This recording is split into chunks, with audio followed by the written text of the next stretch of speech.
Hola queridos humanos, ¿cómo están el día de hoy? Hoy mis queridos humanos les explicarán sobre la fotosíntesis. Entonces, comencemos. La fotosíntesis es un proceso metabólico que ocurre en plantas terrestres, algas y cianobacterias. Es de gran importancia para los seres vivos, pues permite la transformación de materia inorgánica en materia orgánica, además de que convierte la luz solar en energía química. Este proceso, como ya dijimos, es de gran importancia para la vida, ya que los organismos heterótrofos dependen de estas conversiones energéticas y de materia para su subsistencia. Sin mencionar, además, que este proceso libera oxígeno a la atmósfera, el cual es muy importante. Puede dividirse principalmente en dos etapas.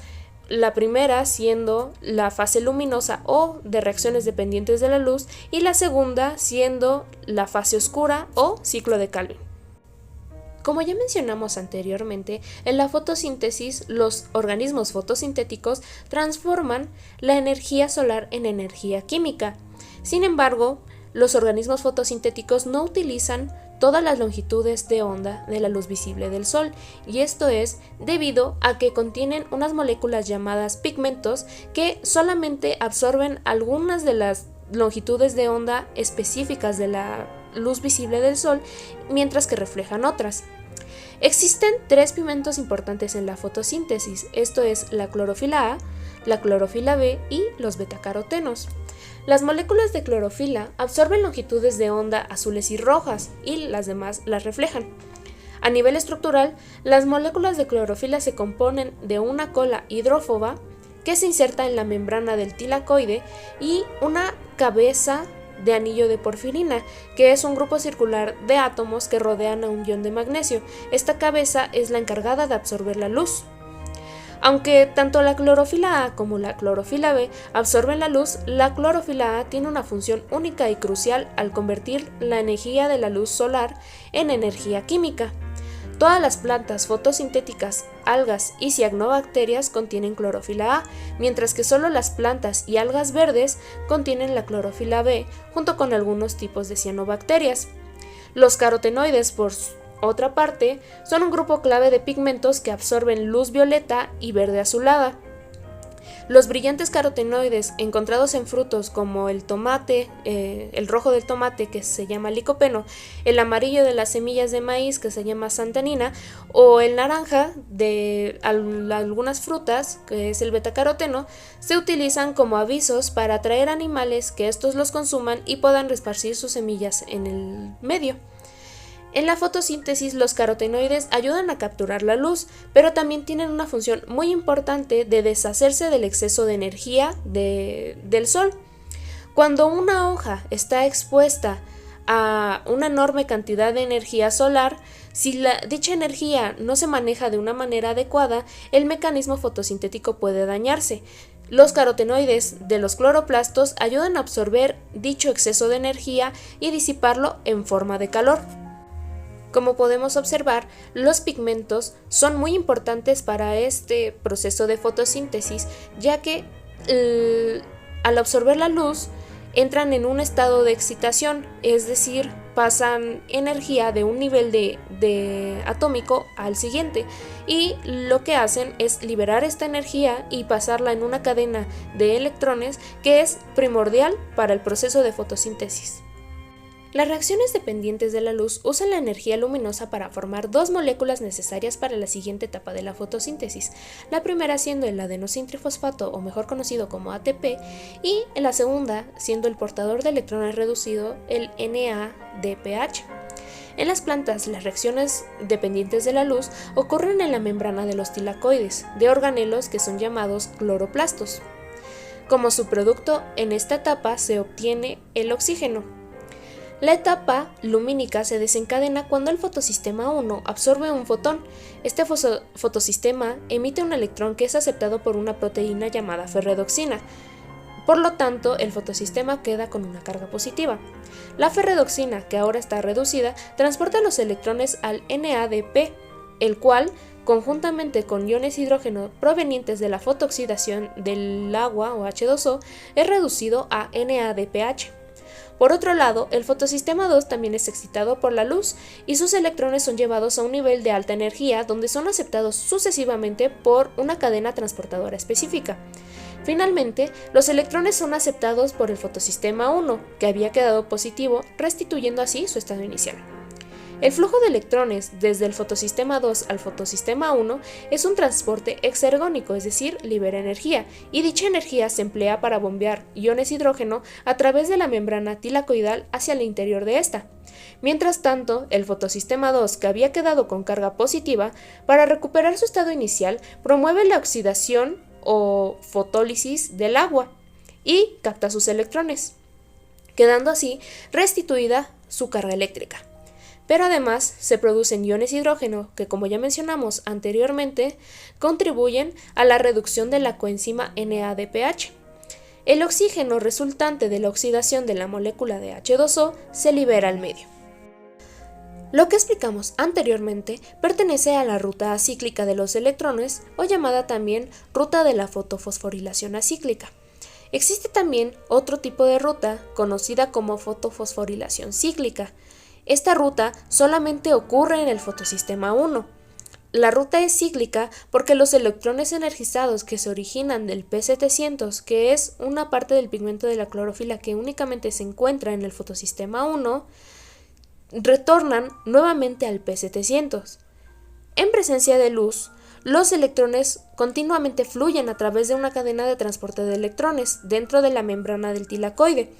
Conforme pasan de un aceptor a otro, los electrones pierden energía, parte de la cual se emplea para bombear protones a través de la membrana del tilacoide. La enzima ATP sinasa que está presente en la membrana del tilacoide utiliza dicha energía del gradiente de protones para elaborar ATP. En esta ruta, el NADPH no es producido y, como no se disocia H2O, tampoco se genera oxígeno. Por sí mismo, el transporte cíclico de electrones no podría servir como base de la fotosíntesis porque, como se explica más adelante, se necesita del NADPH para reducir el CO2 a carbohidrato. La fase oscura es la fijación reductora del carbono a partir del CO2. Esta fase no es llamada oscura porque se da en la noche, sino por la ausencia de luz que hay en esta. Ocurre en la mayoría de las plantas a través de una secuencia cíclica de reacciones conocidas como el ciclo de Calvin. Este tipo de reacciones se da en los cloroplastos. Como se vio anteriormente, las reacciones de la fase lumínica se dan en los tilacoides. Por lo tanto, el ciclo de Calvin, o sea, las reacciones de fijación de carbono, se da en el estroma. Durante la década de 1950, los investigadores Melvin Calvin y Andrew Benson de la Universidad de California y otros investigadores lograron aclarar los detalles de este ciclo. Gracias a eso, Calvin ganó el Premio Nobel de Química en 1961. Para la fijación del carbono que ocurre en el estroma mediante 13 reacciones de este ciclo, se divide en 3 fases: la absorción del CO2, la reducción de carbono y la regeneración de RUP. En la primera fase, que es la absorción del CO2, consiste en una reacción individual en la que una molécula de CO2 reacciona a un compuesto de 5 carbonos fosforilados, o sea, la RUP, ribulosa bifosfato, en que esta reacción se cataliza por la enzima ribulosa bifosfato carboxilasa oxigenasa. Como está muy largo, el rubisco. Y el producto de esta reacción es un intermediario de 6 carbonos inestables que inmediatamente se rompe en 2 moléculas de fosfoglicerato con 3 carbonos cada uno. En la segunda fase, que es la reducción de carbono, consiste en 2 pasitos, en las cuales la energía y la potencia reducida de ATP y de NAD, los que son producidos en las reacciones dependientes de la luz, se utilizan para convertir las moléculas de PGA a gliceraldehído 3-fosfato. O sea que por cada 6 carbonos que entran al ciclo como CO2, 6 carbonos pueden abandonar el sistema como 2 moléculas de gliceraldehído 3-fosfato para ser empleadas en la síntesis de carbohidratos. Este tipo de reacciones, las 2 moléculas de gliceraldehído 3-fosfatos, es exergónica y conduce a la formación de glucosa y fructosa, en las que algunas plantas la glucosa y la fructosa se unen para producir sacarosa, o sea, el azúcar de mesa común que le ponemos a nuestro tecito. En la última fase, que es la regeneración de RUP, Aunque ya se hayan eliminado 2 moléculas de gliceraldehído 3-fosfato del ciclo, restan 10 moléculas de gliceraldehído 3-fosfato. Esto representa un total de 30 átomos de carbono. Mediante una serie de 10 reacciones que constituye la tercera fase del ciclo de Calvin, esos 30 carbonos y sus átomos asociados se acomodan en 6 moléculas de ribosa fosfato, cada una de las cuales queda fosforilada por el ATP, para producir el RUP, el compuesto de 5 carbonos con el que inició el ciclo. Estas moléculas de RUP inician el proceso de fijación del CO2 y otra vez la producción final del gliceraldehído 3-fosfato.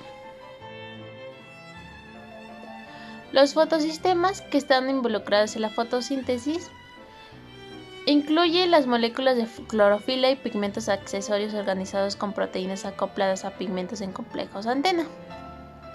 Las moléculas clorofila, o sea los circulitos verde, y los pigmentos accesorios están organizados en arreglos captadores de luz, o complejos antena.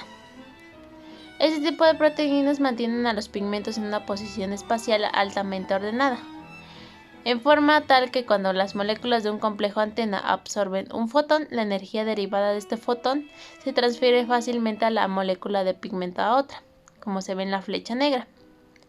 Cuando esta energía llega a una de las 2 moléculas de clorofila en el centro de reacción fotoquímico, los diamantes verdecitos, se excita un electrón y se captura por un aceptor primario de electrones.